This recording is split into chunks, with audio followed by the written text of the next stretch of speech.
is Jarrod Horak, and I'm back with my latest 2023 Preakness video. And in this video, I'm going to profile a Preakness Contender National Treasure.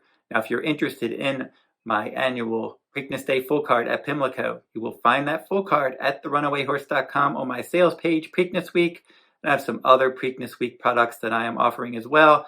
So head on over to that sales page for more details. And I will also be offering my Preakness Day full card at horseracing.nation.com and todaysracingdigest.com. And at horseracing.nation.com, I also do a daily best bets blog. I've been doing that for many years, and you can find that on their front page in the handicapping section over at todaysracingdigest.com. I have all of my Kentucky Derby reports. I have a Kentucky Oaks recap, a Kentucky Derby recap, and a Preakness preview. You can read all of those articles at todaysracingdigest.com on their Kentucky Derby page. Now we're going to profile National Treasure, and he's back in the Bob Baffert barn. And Bob Baffert's 2-year suspension in the Triple Crown Series ended with the Kentucky Derby this year. So now he is eligible to run horses in the Preakness Stakes if he so desires. And National Treasure is one that could be an interesting contender if he opts to go in that Preakness Stakes. In this one, he began his career with a victory in his first career start at Dalmar, and that was last summer, and that was a nice victory. Now, that's the last time that he found the winner's circle, but he's done well in some stakes races, hitting the board. His second career start, he stretched out in the American Pharoah Stakes. Cave Rock, his stablemate, was able to wire the field that day, and National Treasure chased the pace, and he finished second.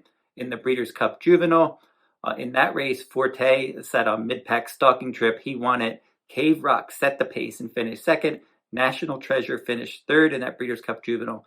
In his first start this year in the Sham Stakes, he did not have a clean trip, and he ended up finishing third in that race. And then he was supposed to run in the San Felipe Stakes, but he had a foot issue. He had to miss that start with a tender foot, and that was all of those earlier starts were in the Bob Baffert barn. And then he moved to the Tim Yakteen barn for the Santa Anita Derby, hoping to qualify for the Kentucky Derby. He was training well heading into that race, but that missed start really did hurt him because that Sham Stakes was on January 8th. The Santa Anita Derby was on April 8th, so that missed start, he was short, and he looked like it when he was running. He ended up finishing an even fourth that day, just came up short, didn't have the stamina to end up winning that race, but he wasn't embarrassed. That was a decent prep race. He just did not get enough qualifying points to run in the Kentucky Derby. So now he's back in the Bob Baffert barn, and he's one that he has that early pressing speed, which could be dangerous in the Preakness this year. Because as I've mentioned in my other videos, 9 horses right now are targeting the Preakness. 3 of them have early pressing speed. None of those 3 horses are confirmed front runners. And then we have 6 horses that like to rally from off the pace. So for the Preakness Stakes, National Treasure is one of those horses that has that early pressing versatility. And he's one with First Mission as well as Confidence Game that could be forwardly placed.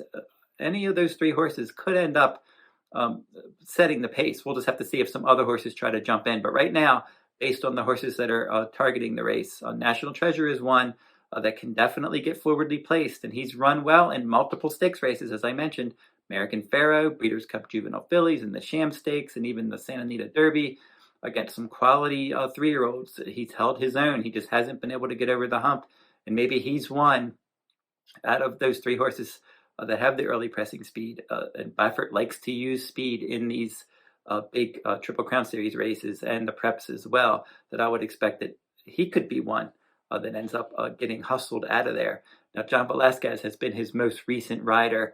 Quality Road is his sire, and then Medaglia d'Oro, the dam sire. So if there's any horse that I think could be aggressively handled trying to wire the field in the Preakness, National Treasure could be that horse. And I think he is a solid contender. You have to consider him a top 3 contender based on his running style and his stakes prowess in his other races, even though he didn't win them. I mentioned it. I can definitely see him being much fitter after finishing an even 4th in the Santa Anita Derby, his first start since January. So this is one that you have to consider.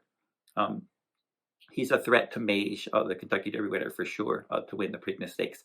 So don't forget to like, subscribe, and comment if you like this horse racing content. I'll be back with some more Preakness contenders' profiles, along with some other Preakness related content on my YouTube channel. So keep checking it out as we get closer to the second jewel of the Triple Crown. And until I see you next time, good luck at the race.